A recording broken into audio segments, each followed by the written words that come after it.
O lucro do FGTS de 2023 deve superar os 14 bilhões de reais. O valor deve ser distribuído nas contas dos trabalhadores ainda neste ano. A reunião do Conselho Curador do FGTS, que vai definir o resultado do fundo e como será a distribuição, está prevista para o dia 23 de julho. O balanço de 2023 ainda está em fechamento pela Caixa Econômica Federal, o agente operador do Fundo de Garantia por Tempo de Serviço. Mas, segundo o resultado operacional apresentado no último encontro do Conselho, em 4 de junho, a receita foi de 53 bilhões de reais e a despesa de 39 bilhões, com resultado positivo de 14 bilhões.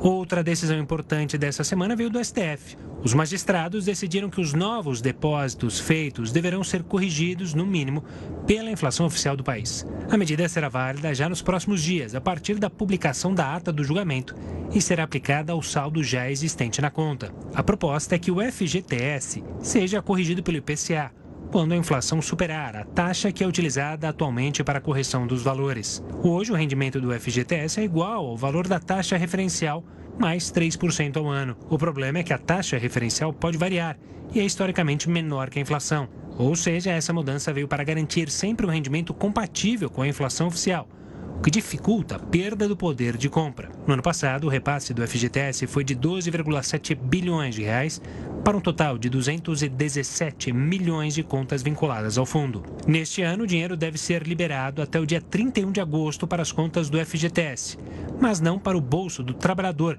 que só poderá sacar dentro das regras do fundo, como em caso de demissão sem justa causa, aposentadoria, compra da casa própria e doença grave. Todos os trabalhadores com saldo em 31 de dezembro de 2023 terão direito à participação na distribuição dos lucros.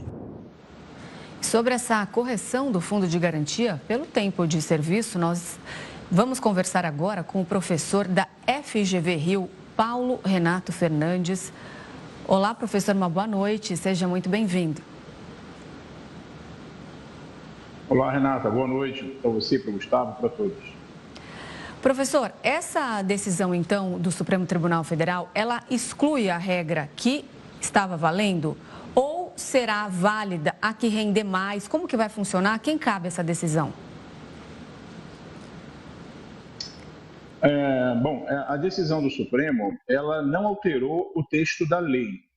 O que ela estabelece é que, caso o rendimento do FGTS no período, no ano, rendimento médio no ano, seja inferior aos índices da inflação, no caso do IPCA, o Conselho Curador deverá garantir, pelo menos, a incidência da correção por esse parâmetro do IPCA, né? Então, na verdade, a decisão ela manteve os critérios, ou seja, juros de 3% mais a TR, e caso na apuração do período, esses parâmetros não alcancem a recomposição pela inflação, pelos índices da inflação, que no caso são do IPCA, o FGTS, o Conselho Curador, deverá implementar ao menos esse parâmetro. O tribunal teve muito cuidado ao tratar desse assunto, porque o FGTS, ele ao mesmo tempo é um direito do trabalhador, embora represado com o Estado, com a Caixa Econômica Federal, que é o agente operador desse sistema, mas o FGTS também tem, enquanto ele está provisionado, enquanto ele está custodiado na Caixa Econômica Federal, pelo Estado, ele é utilizado segundo suas finalidades previstas em lei. E essas finalidades são aplicação desses recursos para financiar a casa própria, habitação popular, para obras de infraestrutura, para obras de saneamento básico. Então, o Fundo de Garantia ele tem essa dualidade. Ao mesmo tempo que ele funciona como uma espécie de poupança compulsória, que o trabalhador tem direito de resgatar, normalmente quando há demissão sem justa causa, né? A despedida sem justa causa, mas também tem várias outras hipóteses previstas na Lei 8.036. Inclusive, uma delas é a de casa pública, como essa agora do Rio Grande do Sul. São várias hipóteses. Mas se ele não preencher nenhuma dessas hipóteses, esses valores ficam depositados lá na sua conta vinculada e ele, em algum momento, como por exemplo na sua aposentadoria, poderá levantar. Mas o FGTS tem essa dualidade. Então, ao mesmo tempo, é um direito do trabalhador e também são recursos que visam a financiar essas finanças que acabei de falar. Professor, pegando justamente esse gancho que você levantou, que é uma conta ali que é usada justamente pela Caixa, pelo governo, essa mudança na regra afeta de alguma forma esses entes que manejam esse dinheiro? Gera algum prejuízo às contas públicas ou a mudança não altera em nada?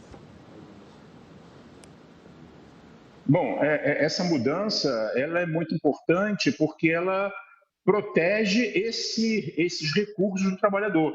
Porque no sistema atual, antes da decisão do Supremo, os trabalhadores perdiam enormemente com esse gap, né, com essa diferença a seu desfavor.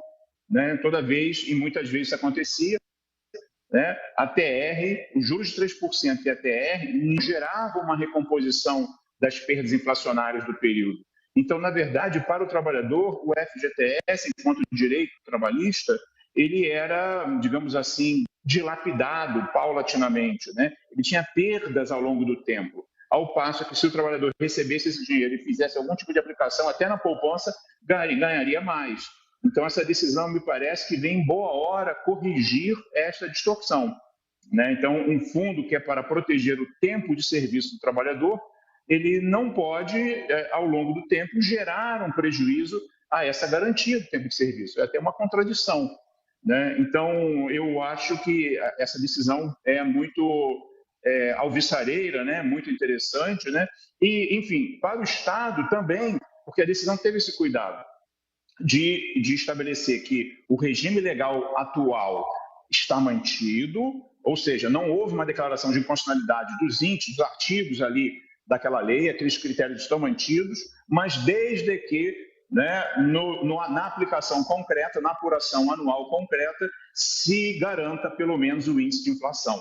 Né? Então, foi uma decisão, né, salomônica, foi o voto médio do Supremo, eram 3 posições diferentes e tal, então procurou-se encontrar ali um caminho do meio que pudesse contemplar tanto os trabalhadores, como também, digamos assim, o Estado e as empresas que vão à Caixa Econômica buscar esses recursos para aplicar, para investir em obras. Né? É muito comum você verificar nos prédios construídos, nas obras privadas, no Brasil inteiro, aquela placa dizendo obra realizada com recursos da FGTS. Então, esses recursos também não podem ser muito onerados, porque senão você acaba impactando justamente esse financiamento da habitação popular, das obras de infraestrutura, etc. Embora isso seja papel do Estado. O Estado apenas se vale desse recurso do próprio trabalhador para implementar essas políticas, mas isso é papel do Estado. Aqui é só uma conveniência e uma estruturação legal que foi criada lá em 1966, quando o FGTS foi criado com o intuito de quebrar o regime da estabilidade. No nosso país, até 66, a garantia de tempo de serviço dava a partir da CLT, que previa estabilidade do emprego com 10 anos de serviço na mesma empresa. O FGTS nasceu como uma alternativa, tanto é que na ocasião se falava na opção pelo regime do FGTS. Né?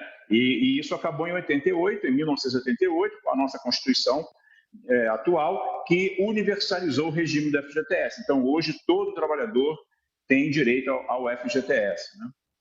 Professor, só para a gente lembrar então aqui, porque existem regras para o saque do FGTS, você lembrou uma delas, que seria para a compra de um imóvel. Quais são as outras? Pode explicar para a gente? Sim, a hipótese clássica é aquela em que o trabalhador é demitido sem justa causa. Né? Então, ele vai sacar o saldo, né, da sua conta vinculada. Também existem outras hipóteses, como aposentadoria, doença grave dele ou de um ente familiar, como você falou, aquisição da casa própria, quitação de financiamento da habitação popular, inundações, né? Então são quase 20 hipóteses na lei, cada vez surgem mais hipóteses, né? Justamente para atender a situações de dificuldade do trabalhador, né? Na verdade, há sempre uma mudança, uma alteração social, né? Essa hipótese mesmo de levantamento do FGTS em caso de calamidade pública, ela é relativamente recente, né? Porque antigamente o que acontecia? O trabalhador, até mesmo antes dessas alterações mais recentes, como, por exemplo, casos de doença, às vezes o trabalhador estava lá com um ente, ou ele próprio, doente, e não podia sacar o fundo de garantia, porque essa hipótese não estava na lei.